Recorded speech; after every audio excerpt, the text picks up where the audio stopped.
Hey, I'm home from my retreat. You didn't get a video on Wednesday because I was otherwise occupied and decided to take a break. So instead, you're going to see what I did on retreat. I'm going to show you couple of photos from retreat, and then I'll talk about what we did today. So this morning we took a trip down to Independence because we heard that there was a law library down there, law library cabinet, and we would like a second one to match one that we already have in the living room.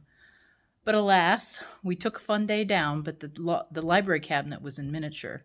David said that he's kind of looked at the old website for the place, like was it 1800s, David? Yeah. I'm going to confirm.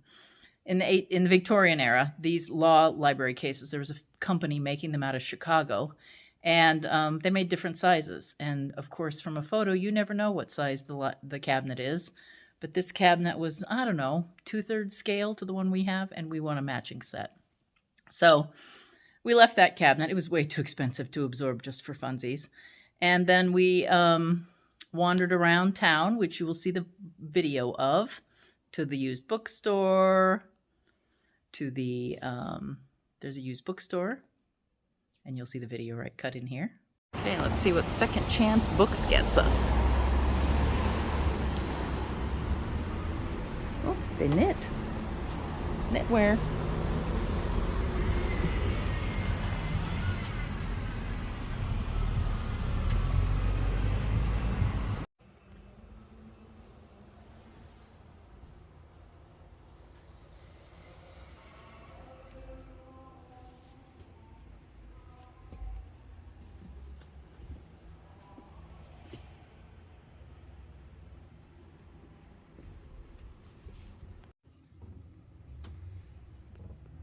Holy crap.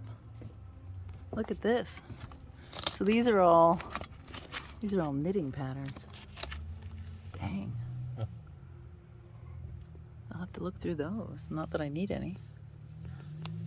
This is back in the day when knitting patterns only came, but I know the person who wrote these. If you ever get the chance, Knitting Pure and Simple is a good quilting. See if there's any lace making. Basketry. GPS signal lost. Knitting. Tassel making. Music. Then we went down to another antique store, and you'll see the video cut in here. There we go. I know, it looked good.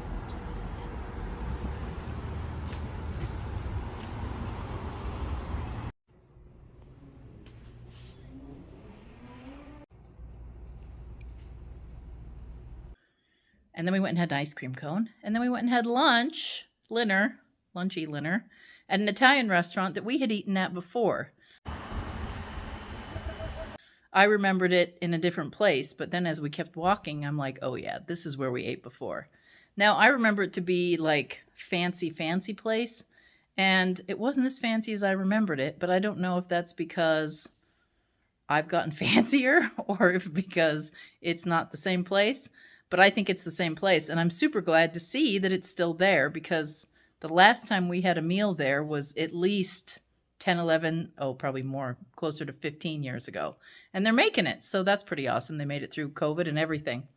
And then after that, we took a little saunter around Monmouth, which is the home of Western Oregon University. One of my kids went there. And then came home to do some yard work, and I'll put a photo up right here of what we accomplished. After we cut the tree down, we had a big old pile of wood chips from the cedar tree, and so we're mulching the yard. And especially in places where the grass has never been very healthy, we don't know what to do with it. And so underneath the magnolia tree, we've just deposited a good portion of that pile. Now, fingers crossed the leaves don't drive us nuts landing on it. We'll see. It remains to be seen, but it looks a lot tidier than it did before. Now, finally, the last thing in the video is what I accomplished at my retreat and when I came home yesterday. So I'm going to show it to you, and I'm going to flip you around and show it to you laid out so you can see what I did. All right, so the skirt I cut out this skirt and I made it twice, once for a mock-up because I was unsure as to its construction, and I'm pretty glad I did.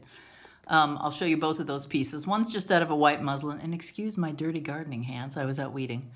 So I made this skirt twice, and I'll show you it worked great out of the muslin, but when I flatlined it and made it out of a eyelet with the muslin underneath, there are some issues, mostly with these pleats at the bottom. And then I came home and made this top, also out of the eyelet and also flatlined. So I'll show you what they look like. Okay, so here is the skirt, the muslin skirt, and I use this as my mock-up, but also, so a mock-up to try on, but also to kind of figure out the construction. This one I have done the closures on. So the way this works is you build the skirt around, and you leave a sailor flap in the front, and then this band hooks in the front, and well, snaps and hooks. Where is it? This one hooks in the front, and I have the receiving hooks on. Ooh, let me bang. Here's the receiving hooks. Here is the eyes and the hooks right here. It folds down like that. I need to put a stiffener in the waist, at least of the skirt, if not the petticoat.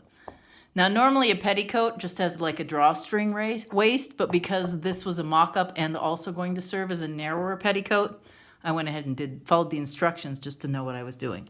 And then this flap, like a sailor front on a pair of pants, comes up, and then you have these pleats to go down and pleats at the bottom. Let me show you the bottom. Here is my finished skirt. I have not put the hooks on, nor have I put the eyes on. I took a note that because there was no finishing instructions and that I had to flatline this, I went ahead and turned a tube for the waistband, so that's finished and has a nicer edge. This is still raw, and I'm just going to leave it, or I may just do a little overhand whip. I have not been using my zigzag machine. So this will have to be done old school because my featherweight is the machine. And then here's the sailor flap, as I call it. This needs to be finished. I think I'm going to take a piece of bias muslin and put that down. I added lace trim along the sides of the front flap. And then down at the bottom, I added this. Here's the front still. So here's where the pleats would be. And then I added a row of this really wide triple, 4 pieces of lace connected together for a big wide border. Now, this is great, and I love the way it looks, but there's one problem. Over here where the pleat is, I'm going to have to, I think, stitch this down. I need to stitch this down and reform the pleat so that it stays as a pleat. It's not working as a pleat right now because this flops it up. This keeps it open, and it looks funny. I tried it on last night. I was supposed to wear this to a boat picnic today, but 1, I didn't finish it, and 2, David wasn't up for it, so we had a day out casual today instead. And that's the skirt, unfinished, because I quit as soon as we decided not to go to the boat picnic. But there's the little pleat, so I just have to work out. I think I need to just stitch this and stitch that so that it goes back into its pleat. That's what David's mother suggested today as well. But all in all, I'm happy. This one shrank a bit when I lined it, as Arne and Carlos have been telling us. All right, and then the final piece for this garment is the top. And it's a pullover piece. I think that's the back. Here, I'm going to rearrange it. Here's the top. Again, see a repeat of that sort of sailor flap and the sides that come out. Ooh, I didn't notice that fold before. Got a little pleat there. I'm going to have to fix that. I even tried this on and didn't notice that. It fits very loosely. It has a dolman sleeve, or they call a kimono sleeve. It's not what I call a kimono sleeve, but it's a dolman sleeve. I haven't hemmed it. It's quite long, though, which is nice for a high-waisted dress. But my dilemma on this one is to decide what kind of lace I put in here, and 2, I need a dicky. There are other names for the dicky, and they say what they are in the instructions, so I will type it right here so that you know the other name. But it's not appropriate for an Edwardian lady to have this much skin showing during the day. So I need to figure out some sort of an underblouse or partial underblouse to go under this before I take it on its maiden voyage. And then after that, buttons. Should I add buttons to this dress? Should I add more lace to this dress? I think I'm going to put the trim here to match the skirt. I could take the trim that's on the bottom of the skirt and put it around the sleeves. That would make them even longer. And I can also use that for the dickie, whatever it turns out to be. But that is what I did during the retreat and home after I got home. I did this yesterday when I got home. The skirts I did at the retreat. And then I hemmed it and did all that in the car on the drive home. But that's it. That's what I did. That's what I did for the retreat. That's what I've done since I got home. That's what I did today. I've been out yard working, so my hands are a mess. My hair is a mess. But that's the weekend in a nutshell. Well, actually the week. I'm trying to think about what we did otherwise at the retreat. I took a few walks, and I'll put some footage in there of the ocean. I'll put it here at the end. It could be your moment of zen, right? I went to the ocean, and Marissa, one of my friends at the retreat, and if you go over to unfinished objects, you'll get to see maybe little bits of Marissa's face. She was shy. She wouldn't talk to me. But Marissa's goal during our retreat was to do a bunch of unfinished quilts, and she put 2 tops together and almost a third. So you get to see that progress. That'll be over at the other channel.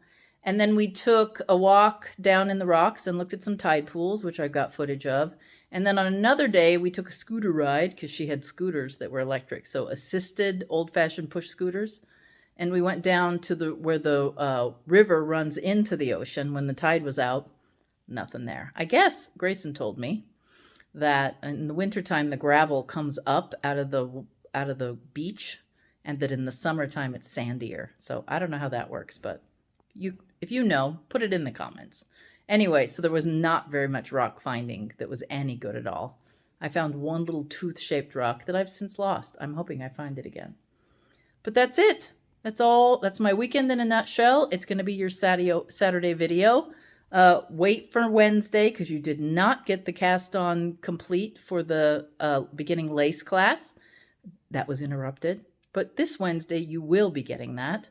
I've swatched for a second one. The proper needle is 2.5 for me.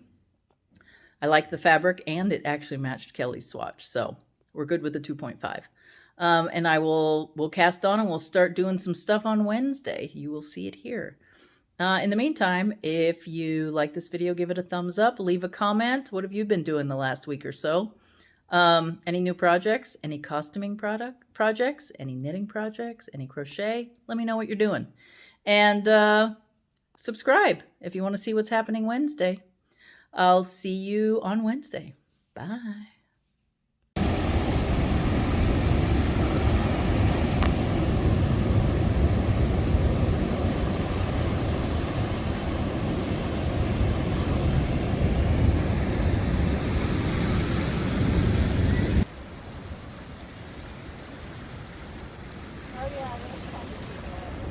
Yeah. Oh, yeah, that's a big wave. Yeah, exactly, right? Right, look.